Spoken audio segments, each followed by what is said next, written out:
gonna be just like senior year, except for funner.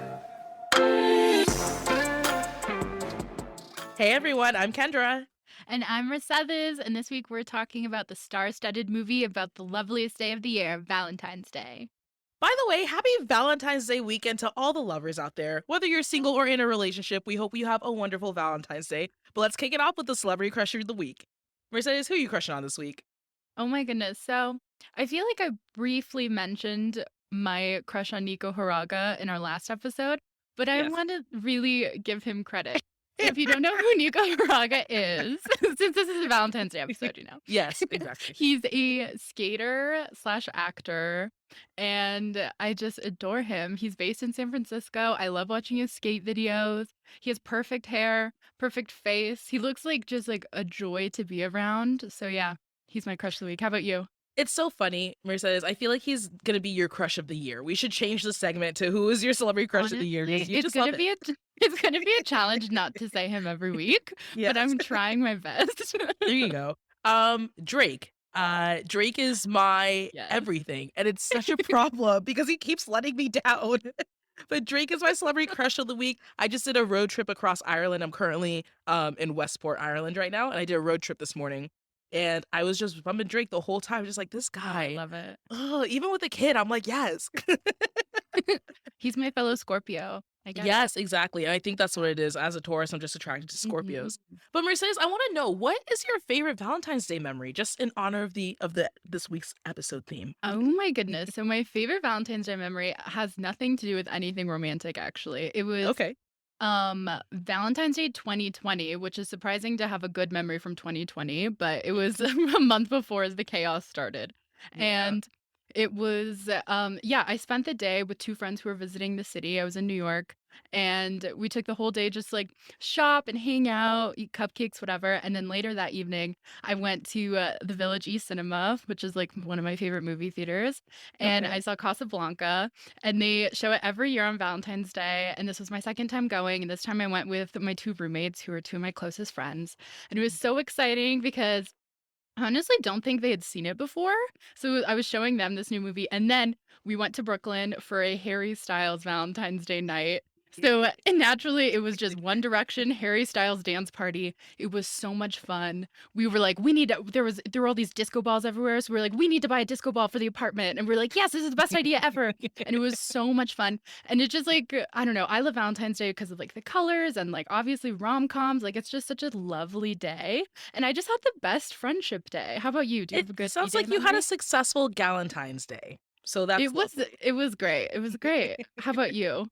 Oh gosh. Okay, so I am a creature of habit. I do the same thing every Valentine's Day. I go and get a massage. I go to a fancy dinner by myself. Sometimes I'll go to like more in steakhouse, or I'll always go to like some really expensive restaurant that I can't afford.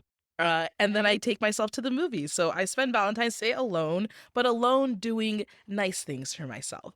Um, Yeah, self-love Valentine's Day. yeah, I will say I get sad, but it's still like a way to occupy my mind and just be like, you know what? I'm not gonna sit at home and watch everyone else's Instagram stories going out on Valentine's Day. I'm gonna go out on Valentine's Day. So screw everyone. Yeah, I've never had a mopey Valentine's Day. For some reason, I always feel like I'm busy doing something, and it's usually going to go see movies. Movies is a great Valentine's Day thing. It is, absolutely. But I also feel like as a hopeless romantic, my heart is like rejuvenated on Valentine's Day, but also like breaks a little bit too. Ooh. It's like both things. It's a war against each other.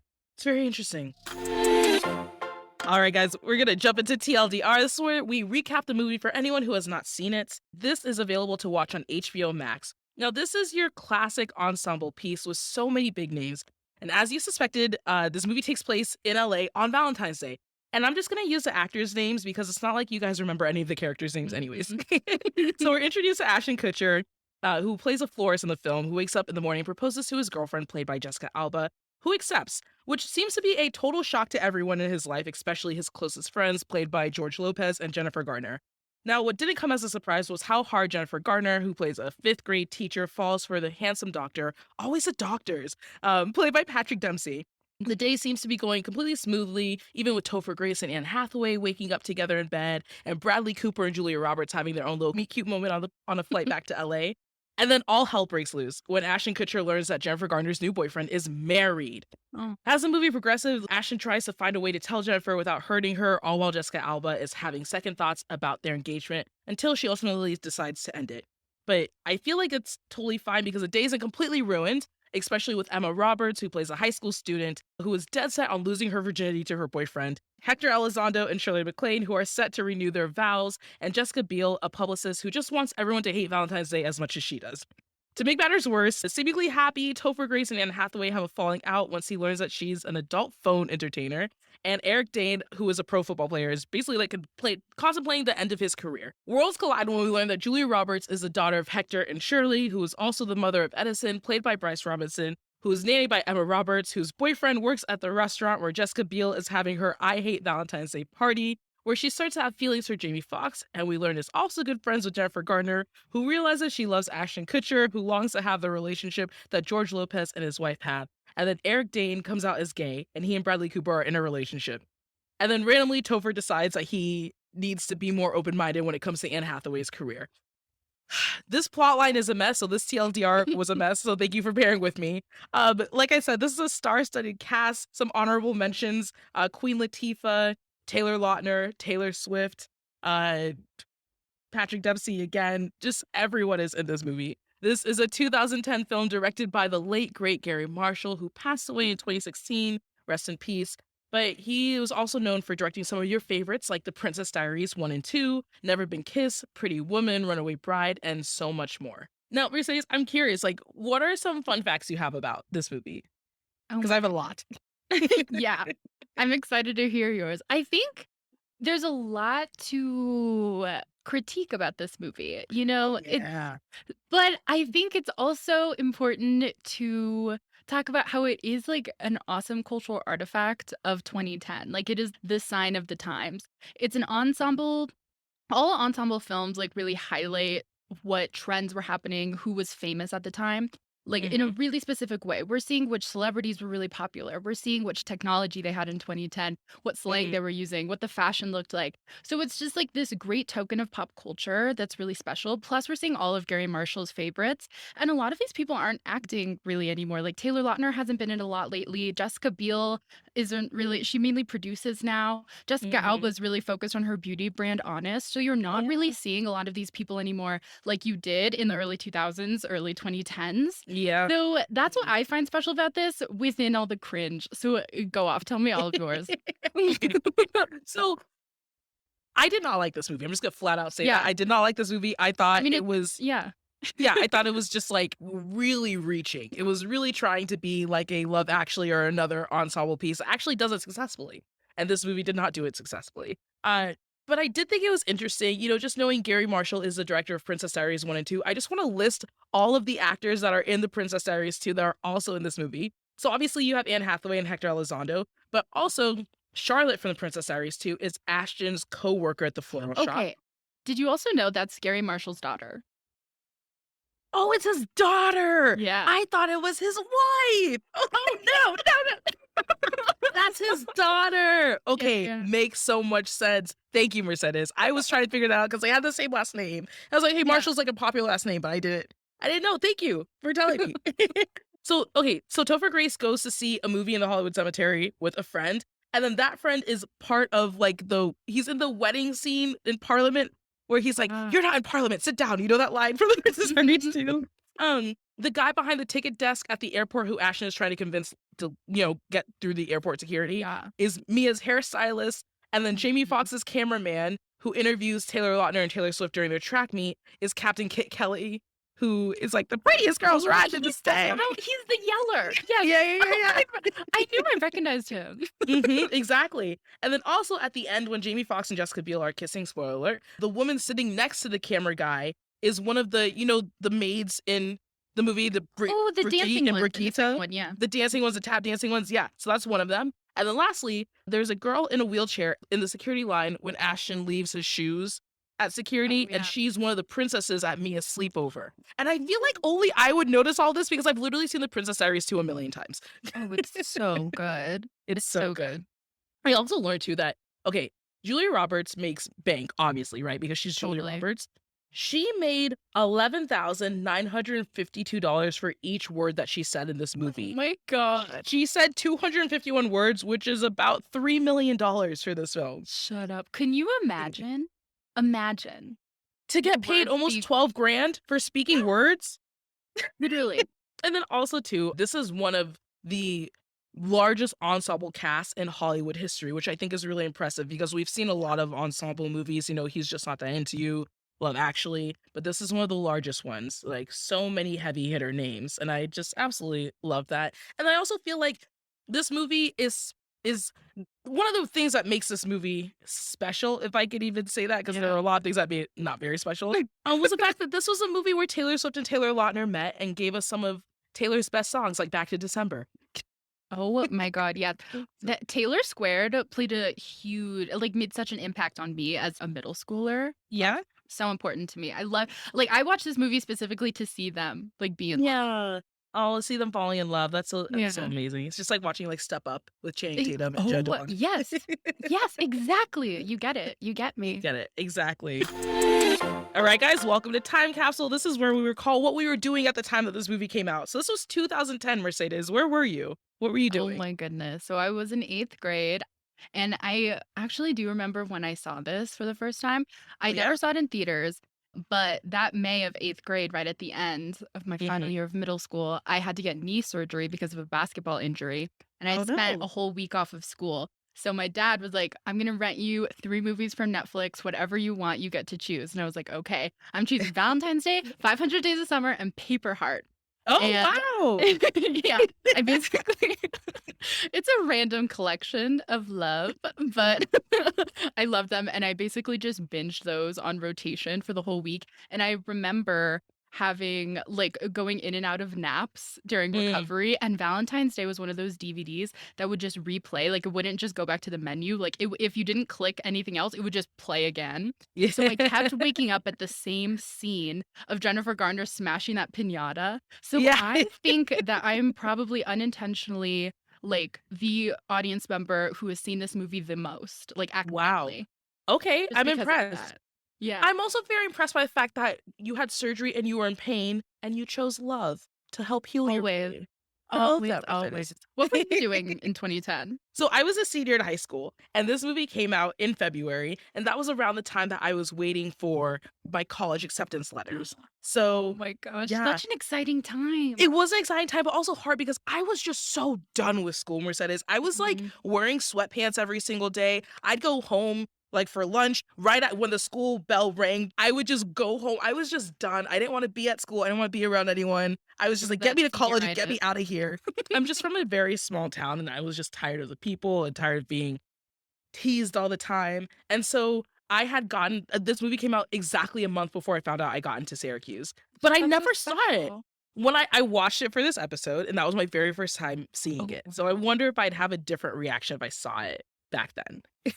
Yeah, I think seeing it as a 14-year-old, I probably enjoyed it a lot more then, but mainly, like, I was watching it for Taylor Lautner. At that time, I had a crush. I went to a school that was middle school and high school combined, so I Okay. could see, like, upper schoolers and, like, have crushes on them as a middle schooler, which I Mhm. loved. So I had a major crush on this 10th grader who, in my eyes, looked like Taylor Lautner. He played soccer, so I loved him. He was very quiet. And, Yeah. like, I adored him from afar. And it was such a major crush for me that, like, when I think of this movie and I think of that time, I automatically think of him just because of how Mhm. much I related him to Taylor Lautner. And then just, like, 2010 being the year that that crush, like, happened for me. Mhm. And this was such an awkward time for me too. Like, my eyebrows looked so horrendous. And I just got in contact, so I had a glasses tan, like, from my glasses for so many Mhm. years. So it was just a geeky time. So, and I think that's when I really got into watching movies a lot because I wanted to dive deep into other people's stories. Escape. Absolutely. Oh gosh. 2010, I had a my whole senior, I had the biggest crush on this guy named Will Story. I don't know if he's ever going to listen to this, but Will Story, you probably know. I had the biggest crush on him. I asked him to prom at the end of the year. That did not go Rapunzel. well. It did not go well. So he parked in the same spot every single day. So I parked next to him and I put a sign on both of our cars. I was like, will you go to prom with me? And I definitely went to prom by myself that year. I went to prom by myself senior year too. Yeah, yeah. It was rough. It was rough in these streets. But yeah, Will's story was like, I just had I don't know what it was. I just loved how artistic he was. And he was nice too. Mm, Yeah, he was my crush my senior year. And what story? Will's story. I have a story about Will's story. Oof. Promposals are scary. They are. They are very scary. And I will say I haven't had one go right just yet, but I'm gonna keep trying. In my 30s, I'm gonna keep trying. Hell yeah. All right, guys, welcome to the Rom-Com Hall of Fame. But first, of course, we gotta roast this movie, Mercedes. There's a lot that does not land with this movie and does not age well. So I would Yeah. love to hear what your roast is. Okay, so overall, all like most of these jokes did not age well. Like Agreed. honestly didn't even land then. Like we're not funny. There's a lot of cultural jokes, there's a lot of cultural appropriation, there's a lot of gay jokes, and across the board it makes it a double cringe watch because you're already watching something that doesn't feel really paced out in a great way, and then you're Yeah. like, ooh, ooh. That's that's a painful one. And it's just like the whitest ensemble. And like this is such a huge cast. Like, why is everyone white? This isn't a family. This is like a random groups of people in Los Angeles. This is one of the most diverse cities in the country. In Like, the are you country. crazy? Okay, but I will say though, Mercedes, the settings of this movie are not very diverse. So it's like in Beverly Hills, in Venice, like those are all very rich. Like this whole area, in like Santa Monica, those are very rich, upper class, like white places to live. Yeah. And I just thought that was so funny because one of the things I was like, this is so unrealistic. I don't care how successful of a florist you are. I do not believe that you and like Ashton Kutcher and whatever Jessica Biel did in the movie can afford a house right on the Venice canals. I was just there like last week. Those are multi-million-dollar homes. And like I said, I don't care how successful you are as a florist. You are not living right on the Venice canals. That is just not No, accurate. not even in 2010. Like, it doesn't Exactly. make any sense. Also, okay, this might be a personal thing, but Okay. proposing on Valentine's Day is a criminal offense. I'm sorry. It What? is. It is. I apologize to anyone out there who likes that, but engagement should be a standalone day, a day that you remember on its own. And I just can't support it. Like, I don't blame Jessica Alba for like not wanting this at all. I just think any firsts like should be separate from Valentine's Day because any first that happens on Valentine's Day, no matter what it is, it just I don't know, like, do you want that memory implanted on you for the rest of your years? Like, this is an ongoing holiday. It's going to come around all the time. What if something goes wrong and you just have this annual awful reminder? I would hate that. Oh, God. Mercedes, is there something you'd like to share with us? It sounds like you've had a awful thing happen on a holiday. No, I haven't. But anytime I see a proposal on a major holiday on social media, I'm like, why would you do this? Like, why? Because what if something goes wrong? I have so much anxiety that I'm just like, I'm always thinking of the what if of going wrong. So I'm like, no, we are not going to risk that. Do you dream about how you're going to be proposed to?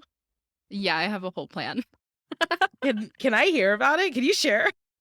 Okay, so I wanted to be at Riverside Park in New York at the 91st Street Garden. It's called the Garden People, and you might remember it from the last scene in You've Got Mail. That's where Tom Hanks and Meg Ryan meet up. And I want it to be there, and then I want a specific One Direction song to play, but I will not reveal. This will be a surprise. Do you have an idea? Okay. Well, first, I just want to make sure that Mercedes' future husband, you are listening to this and you take note because that is very important. I don't have a specific way I want to get proposed to, but I don't want to have a wedding, but I do want to elope at Ashford Castle here in Ireland. It's like 30 minutes from where I'm staying right now. And I just want it to be me and my husband and then my really good friend Zoe and her family. And that's literally it. I love that. And then I love my childhood priest officiating the wedding. But yeah, I just want to elope at this pretty estate with my gorgeous gown and just like have a very small wedding party. Beautiful. I think about that. I also want to say my proposal has to be like a very private occasion. I don't want I don't want my friends and family there. Yeah, exactly. I don't want a huge thing. I don't want all these strangers there. I don't want you doing in the middle. Like, no, it needs to be just you and I because it's a very personal thing. Exactly. Yeah. Okay, I do have one more roast for this. Do you remember that scene where like this woman comes in and asked for flowers, and the florist could not understand her. And he was like, does anyone speak English with a Bulgarian accent? And then he was like, you should speak English. I had to learn English when I came to this country. This was obviously before Trump, but that really did not age well. I was Yeah. like, oh, you should. Oh, I She's know. literally speaking English. Just because you can't understand her doesn't mean she's not speaking English. There were a lot of like immigration jokes too, because George Lopez made a couple too that I was just like, why is this in here? Yeah. And that was confusing. Also, I think like the biggest roast, like overall, that I have, other than like all of the cultural appropriation in this movie and just like the cultural issues, is the time pacing. Like this happens in one day. And I think that's probably the problem with this ensemble movie. Like a lot of the movies we see, like Love Actually, he's just not that into you. These are happening over the course of like a few days, at least like weeks. Yeah. And this is all one day, and you're jamming like 30 different storylines into one day. Like, that's the chaos of it. Like, I don't know how they all have time to live. Like, how are Yeah. you meeting up with your friends and then going to dinner and then catching a flight and then coming back and then doing this? Like, it just doesn't make any sense. It's You are crazy. 100% accurate. Also, to have so many realizations about your feelings for people all in the span of one day. Like sometimes you Oh need to my just think God. about, like Jessica Alba all of a sudden is like, you know what, I don't want to be with him. And then Jennifer Garner's like, you know what, I love Ashton Kutcher. And then Ashton Kutcher's like, you know what, I love Jennifer Garner. Like so many emotions. And then like even with Emma Roberts' character, like, you know what, I don't want to have sex. Just so many things realized in the span of one day. So I think you're right. Yeah, the timing and the pacing is very off for this movie. And It I think gives you that's why I couldn't whiplash. jive with it. I just couldn't follow along. I was like, what is happening? And then also too, it's hard to watch a movie that takes place in the city that you live that also mirrors your life and not critique it, right? So I used to work at a talent literary agency, which is exactly like Topher Grace and Anne Hathaway in this movie. And I used to work for Queen Latifah, but 10 times worse than than her character. And I just feel like if my boss caught me having phone sex Oh my on his God. line at his office, Oh my God. you Fired. don't you no, it's not even that. I would never work in this industry again. It's like I would get Yeah. fired, but he would make sure I never worked in this industry again. Like it's Yeah. ridiculous. And Queen Latifah was just so cool with it. Like And like she's in a cubicle out in the open talking, even if she wasn't on the same line, like you have neighbors. Like you're exactly. in an open room. Yeah, if you've ever been in an agency, all assistants sit right next to each other, kind of like in a row of desks, and there's no dividers. Everyone just sits right next to each other. Everyone is in each other's businesses. It's just the agents that have their own like separate offices. So yeah, you're very out there open. And I don't know. It was very hard for me to like look at that and just remember my agency days and how unlikely all of that playing out would have happened. Oh gosh. Mercedes, tell me about your favorite quote from this movie. Okay, so as I said, I watched this movie mainly for Taylor and Taylor. So my favorite quote comes when they're being interviewed by the news. And it's she's like telling the story of how they met and like how they got together. And she's like, yeah, he kept like putting spit wads into my hair, whatever. And then one had a note and then it said like, what's up? And then I was like, oh my God, that's so sweet. And then Taylor Lautner runs up and he's my favorite quote is, Did I tell you the Spitwad story? Yes, she did. Yeah, she's mushy like that. it's like, what if this is disgusting, but I love it so much. That's absolutely disgusting. Oh my gosh. Mine happened like right in the beginning of the movie because Jennifer Garner's character is talking to Patrick Dempsey and he's just saying something about like, you know, what's so wrong with like Valentine's Day or something along those lines. Oh, yeah, yeah. And the line she says is, It's the universe saying, look, remember when you were 14 and you had cystic acne and braces and you played the saxophone in the marching band and no one would invite you to the winter formal? Well, nothing's changed. and I was just like, oof, that is so true. That's very accurate. Hitting Nothing a has little changed. too close to home there, Jennifer. Exactly. But one of the most cringiest lines in this movie was during Eric Dane's press conference. And he goes, I'm gay, and I'm gonna play. God. I just was like, "Ugh." That's the sound I made. I was like, oh. I rewatched this like after watching the new Euphoria. Do you know how unsettling it is to see all these things go back and forth? Like, Oh my gosh, wait. That is Eric Dane, his dad. And oh, wow, he's aged really well. oh yeah, but I his just- character hurts to see. I know. Why did I just make that connection? It's because he's so much older in Euphoria, and then he's so much Yeah. younger. Oh my gosh, I just made that connection. Mind blown. All right. So if this movie popped up on your Tinder feed, would you swipe left or swipe right? I'm sadly swiping left. I feel so bad because I love Gary Marshall and I'm such a Mhm. Marshall family stan, but Yeah. I can't. I can't. Okay, I'm swiping left as well, but I feel like it's because the only people in this movie I would swipe right on are Bradley Cooper and Eric Dane, and they made it very clear that they don't play for my team. So I don't want to Yeah, waste my time. and their story was so brief, chaotically brief. Yeah, I know. I wanted more because there was like at the end, he's like, "You came back." It's like, well, where did he go? Where are they flying back from? That they're both Exactly. on like a 17-hour flight to Los Angeles because the longest flight in history is Australia to Los Angeles, Sydney to Los Angeles, and I think that's like 17 The hours. travel star. She knows Yeah. all the flight times, I guys. know all the flight back. But now, guys, we're going to jump into couples therapy. This is just a chance for Mercedes and I to give some dating advice to the couples in order to make their relationships last longer. There are a lot of couples, obviously, in this movie, Yeah. but just focusing on the main one, which I feel like are Ashton and Jennifer. What advice do you have for them? Oh my gosh. Okay, so Ashton and Jessica Alba, first of all, such a one-sided relationship. I was left wondering, like, how long were they even together? Because their life plans did not seem well discussed at all. He is going off about, like, oh, we're gonna have 3 kids, a dog, blah, blah, blah. Like, we're Yeah. gonna live in this house. And she just seems so shocked that I'm like, how can you be ready to propose to somebody when you have not talked about these things in great detail and really prepared yourselves for a future together? Like, they Yeah. are looking in 2 separate directions, and he is really just, I feel like he really idealizes her as like this beacon of like marriage and future, Yeah. and that just like kind of ruined it from the beginning. Like the fact that all your friends know that it's not going to go well, and like surprised when she does say yes, and then being like, well, I told you so. I just can't, like, how can you be so, I don't know, in the dark about all of that, like in such denial? And I don't know. So I agree. that's my main gripe.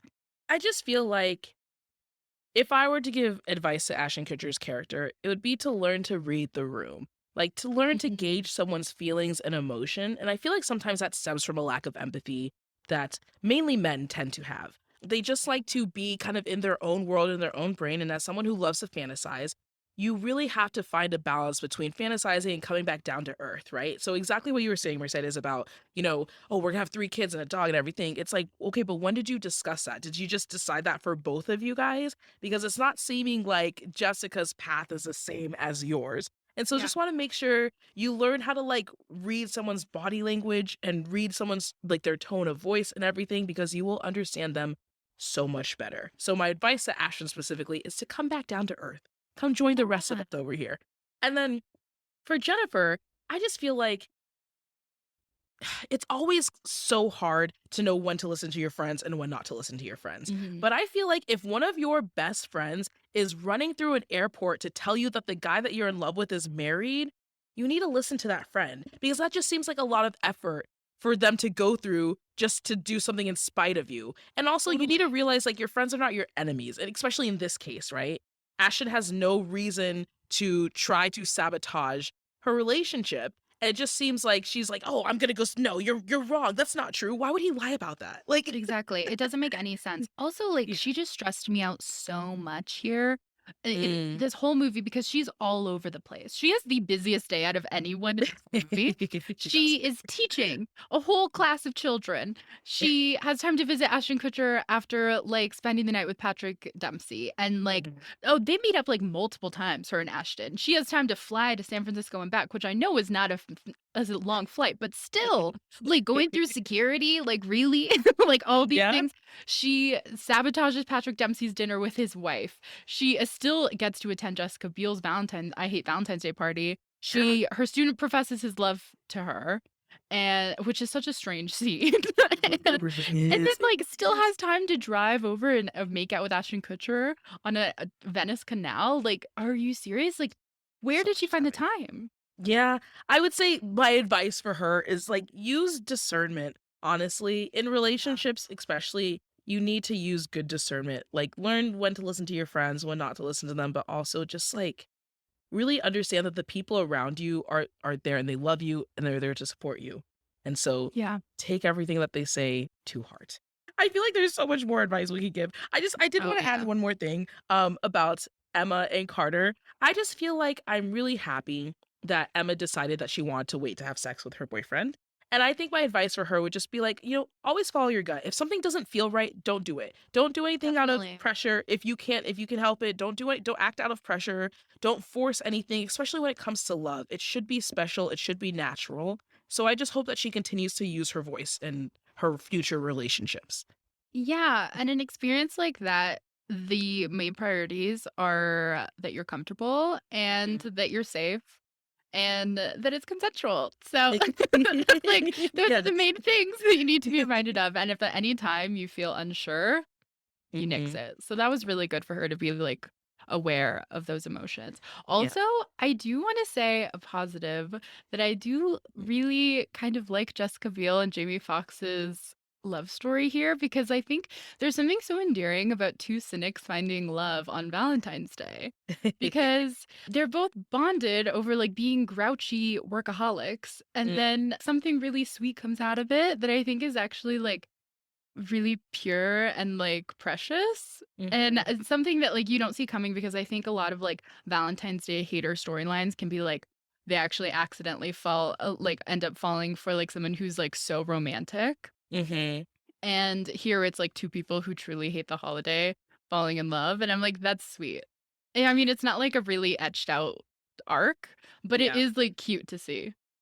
I thought what was really cute was actually Hector and Shirley's storyline. Just Oh, about yeah. how much they still love each other after all of this time. And I think they've been together for 25 years. And I think, yeah, Shirley made a mistake by having an affair and not telling you about it. But I think my advice for them would be like, don't throw away 25 years of marriage down the drain for a fleeting moment, really practice forgiveness. It is the hardest thing I think we as humans can do is to forgive because forgiveness is not accepting what the person did or saying that it was okay what you did, but it's recognizing that they hurt you and forgiving them and moving on. And so I just really want them to continue to practice forgiveness in their relationship. Kendra with the wisdom once again. Also, interesting when they go to see her movie playing, like the whole Valentine's Day movie event, they're watching Mhm. Hot Spell, which I don't know if you've seen it, but Shirley MacLaine is in it, and it's a movie about infidelity, which is an interesting choice for a Valentine's Day movie pick. Yeah, I have not seen it. I didn't know that was a real movie. I thought it was just another Hollywood trick, but now I'm gonna have to go watch it. There you go. And then I think, okay, so the last couple I feel like we should give advice to Mercedes are Ann and Topher. I just feel like, to me, it's a big red flag how quickly he was just like, I'm out. This is weird. I'm done. Yeah, Like, that was really fast. And I just exactly. feel, yeah, I just feel like it's a red flag. And I would say personally to Ann, like, while what he did was really cute, run, girl, run far Dude, away. yeah. Also, like, they're calling it a relationship after 2 weeks. That's chaotic. And I don't know, like, when the foundation of your commitment is miscommunication and judgment, like, he Mhm. totally judged her, like, right off the bat, not giving her any time to, like, give reasoning for anything, which I mean, she doesn't have to offer reasoning to anyone if she doesn't want to. But Exactly. still, like, it just does not seem like a good match because he's immediately intimidated by her from the beginning. Mhm. And Anne Hathaway just needs somebody who is confident and loves her forever. My favorite meme is a picture of Anne Hathaway from like 2005 and now, and her looking exactly the same. The meme is like, this is what happens. This is how you age when you're not problematic. Yes, It's just like, exactly. We love Anne. We're just it like is. Gary Marshall. Yeah, exactly. Now, what do you think? All of these people, like there's so many, but we can focus specifically on Ashton and Jennifer. What do you feel like their love languages are? What do you think Yeah. they give and what do you think they receive? So Ashton is definitely gift giving. And you Mm, can see the joy his job brings him because mhm. that's what he gets to do. And that's like what the whole core of like a flower shop really is Yeah. giving those. And but I do think he needs quality time. And interesting enough, Jennifer Garner, I think, gives quality time. Look how quick she was to fly to Patrick Dempsey, like Mm, that's just for like a night with him and to spend yeah. the holiday with him. But I do think she needs words of affirmation because she really does need like that type of validation. I think Mhm. she's really unsure in a lot of these actions. But overall, like, this is a holiday movie, so the whole theme of this is gift giving, I think. Like, Exactly. I said that too. I feel like Ashton's love language that he gives is gift giving because his entire career is giving things to people, giving flowers to people. yeah. But I actually think he's the one who needs words of affirmation. Like he needs that Ooh. validation. And I think he also does need quality time, which you're right, Jennifer does give. Because there was this line where they talk about how she's the one who goes to see bad movies with him when Jessica Yeah. Alba doesn't want to. And it's like that's quality time that they really enjoy together that they both need. And so, yeah, gift giving, quality time, words of affirmation, the whole 9 yards, everything. It's also interesting to me that there's so much gift giving in this movie, obviously, because it's a holiday ensemble, Mhm. but the gifts are bad. Like, and like there's so I don't know. I'm somebody who like needs something very personal when it comes to a gift. So when I see Mhm. these like impersonal cliche Valentine's Day gifts, I'm like, okay, whatever. Like the most personal gift is the one Topher Grace gives Anne Hathaway, and he bugs me in this movie. So I'm like, great, this sweet card for this annoying Mhm. person. Okay, well, Mercedes, now you have to share. What's the best gift you've ever received? Oh my goodness, I like ever like across the board any gift. Across the board, any gift, whether it's Oh my birthday, gosh. Christmas, Okay. someone just giving you something. So this is gonna sound so strange. My best friend Ro, who is based in Ireland, mailed me. It's called a potato parcel, and they're real potatoes. You can't eat them though. Mhm. And on them they had like photos. They like screen printed photos on it of on one photo is Michael D, the president of Ireland, who, if you don't know, is my favorite human on earth. Oh. Love him. I adore him. I'm obsessed with him. And the other one had Danny DeVito. And together, those two are two special people. And then it had like messages written to like from her that they like wrote on the back of the potatoes. And then in the box was just filled with all like my favorite candy, like Swedish fish and all those Oh, things. And raisinets. And it was just really sweet and like so random. And it was for a birthday gift and it was just hilarious. And I'll never forget it. I love that. That is so sweet. Oh, well, I'm trying to think. Yeah, now see, I'm trying to think about the best gifts. It's I think hard to think. Yeah. it's hard to think, okay, I don't want to offend anyone who's giving me a gift and they thought that like that was the best gift I've ever received. I'm just thinking very recently I was talking to my friend Kelly, just telling her how I haven't gotten a present for Christmas in a really long time because I don't go home for Christmas. Mhm. And I was just telling her how much that kind of sucks because all you do on social media is like see people spending the holidays with their families. And I usually Yeah. travel for Thanksgiving and Christmas. So I just haven't had a proper Christmas in a really long time.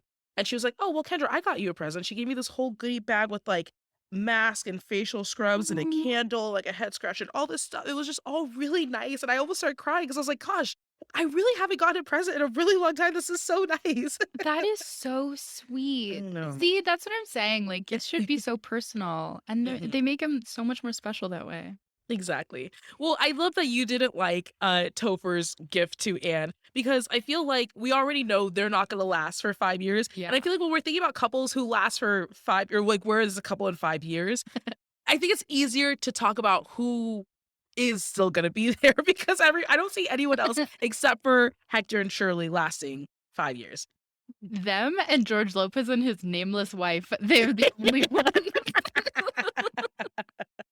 His nameless wife, exactly. Exactly. They're the only ones I see lasting. We have zero context for a lot of these relationships, and a lot of them are like brand new too, and already to like a rocky start.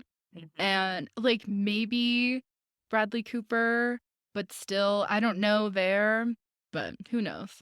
Who knows? All right, guys, welcome to Heartthrob. We just like to gush about the people in this movie. And so, Mercedes, you have to tell me who in this movie out of this fire all-star cast would you bring home to your friends? Would you introduce to your parents? Okay, if you were to ask 14-year-old me the first time I saw this, I would have hands down said Taylor Lautner, obviously. Yep. So, but then I'd have to hide the life-size poster I had of him in my room. But like without a doubt him. But now it was so hard thinking of somebody for this. So I guess I'm gonna go with Bradley Cooper because he just seemed really kind on the plane. Yeah. Obviously, like he wouldn't be someone I'm dating in the context of this movie, but I mean, he seems fine. Yeah. You know, I think the only eligible person in this movie is Hector Elizondo. That's who I would bring home because he's so sweet. He's such a I'm such an old school romantic though, Mercedes. Like I love their whole storyline about how they're the only people that they've ever been with. Yeah. You know, he knew he loved her like right when he saw her. That's the kind of love I dream about that I know doesn't exist with our generation. But I feel like he is totally more my vibe. So I would totally bring him home, introduce him to all my loved ones. You know what's such a special detail of him in this movie that totally gave me Princess Diaries flashbacks? Is What? that when he's shown driving, talking to his grandson, I was like, this man's always driving a car in a Gary Marshall film. Like, he's Yes. always behind the wheel. And he's always giving advice in the car. Like, his wisdom just comes out while he's on the road. And I was like, yes, I love it. So I love this Yeah. pick for you. Because Aw, he would honestly be amazing. I can see him getting along so well with my friends and family. I agree. And that's why we love him. Hector Elizondo, we love you. Yes. All right, we are going to play Marry, Screw, Kill, but Yes! here's the trick. We are going to play multiple rounds of this since there are so many people, and I don't want to make you choose between Oh my just God. 3. All right, Mercedes, you ready? Oh, I Okay. don't even know if I am. Okay. Ashton, Topher, or Patrick? Oh my God. Okay. I'm going to marry Ashton. I'll screw Patrick and I'm killing Topher. 100,000% agree with you. I am surprised because you are such a Topher Grace stan, so I didn't know where you were going to come with this one. You know what? I'm actually not. So I think he's really cute, and I love the cadence in which he talks. But I don't know if I don't know. I think I would definitely. I think because you're a Tad Hamilton stan, I was like, oh, Yeah. she loves Topher Grace. Yeah, more Josh Duhamel. That's. I mean, yeah, hello. Yeah, exactly. Okay. How about Eric Dane, Bradley Cooper, or Hector Elizondo? Oh my goodness. Okay. I guess I'll marry Hector. I think I'll screw Eric Dane. And then I'll kill Bradley Cooper. Okay. Gosh, That's hard. that's a hard one. Yeah. Okay. I don't know what it is about Eric J. I think it's those eyes, man. I would marry Eric. Mm-hmm. I would marry Eric. I would screw Bradley. I would kill Hector. Although I know I just said that I would take Hector home and introduce him to all of my loved ones. But if we're, I don't know. If we're playing this game, In the context of longevity of the marriage, you have to Yes. figure. Yes, exactly. If we're talking about just like a quick little thing, whatever, yeah, Bradley. And Eric. Okay, last one. Jamie, Topher, or Bradley? Okay, I'm gonna marry Bradley, Okay. screw Jamie, Mm. kill Topher. Sorry, Mm. Topher. You're 2 for 2. Interesting. Yeah. Marry Bradley, screw Topher, kill Jamie. Whoa. I know. I don't know. I love Jamie Here Foxx. don't comes get me wrong. Kendra surprising me every single week. I love Jamie Foxx. He can sing and play the piano to me all freaking day. I love him. I don't know what it is. It's just Bradley gets me, dude. He just gets me. That's so funny. I didn't trust Bradley Cooper for a long time because the first thing I had ever seen him in was He's Just Not That Into You. So for Yeah. a long time, I was an anti-Bradley person. See, that's so funny because mine was the wedding with Vince Vaughn and Owen Wilson. Oh, Wedding Crashers. Thank you. Why am I Yeah. forgetting? It's like one of my favorite movies. Wedding Crashers, and he also plays kind of like a devious guy in there. So Yes, he does. yeah, I think we both have trust issues when it comes to Bradley, but he is very cute, so we can't deny that. And he made up for it in A Star Is Born. So Oh, yeah, with that tan. He used up all the bronzer in that movie. before we wrap it up, we always love to bring in a pop culture moment. Yeah, so, okay, in this movie, there's a short clip of Taylor Swift getting really excited that the school's getting lattes, which I think is just a really funny. She's like, oh my God, we're getting lattes in the vending machines? Such a random moment. I love it. And she mentions that her favorite is caramel. And then this past fall, she actually did a collab with Starbucks for the Red re-release. And she had a coffee where you could go and order and be like, can I get Taylor's latte? And let me tell you this order. It was a non-fat latte with 4 pumps of caramel. Have you ever added 4 pumps of anything to your coffee?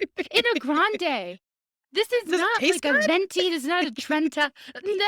No, trust me, I tried it.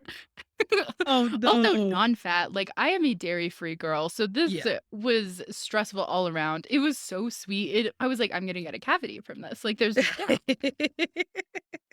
Well, I don't drink coffee, so but I you're sympathize safe. with you. You're safe. Oh my gosh. Okay, so Mercedes, I know that you are watching this new season of Euphoria season 2, but Yeah. just for anyone who wants to see how amazingly Eric Dane has aged, please go watch Euphoria out now, also on HBO Max. So you You can will watch hate Valentine's Day on HBO Fair Max when warning. you're done. Yeah. Yeah.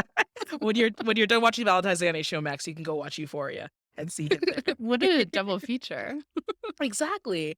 But listeners, we'd love to know your thoughts about this movie. Have you seen it before? Also, what do you think about the day of Valentine's Day? Do you celebrate it by yourself with a significant other?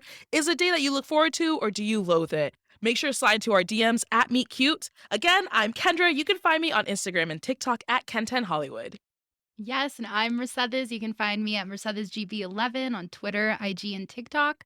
And if you're looking for new rom-coms, follow Meet Cute wherever you listen to podcasts and follow Meet Cute on socials everywhere. Bye, everyone. We'll see you next week.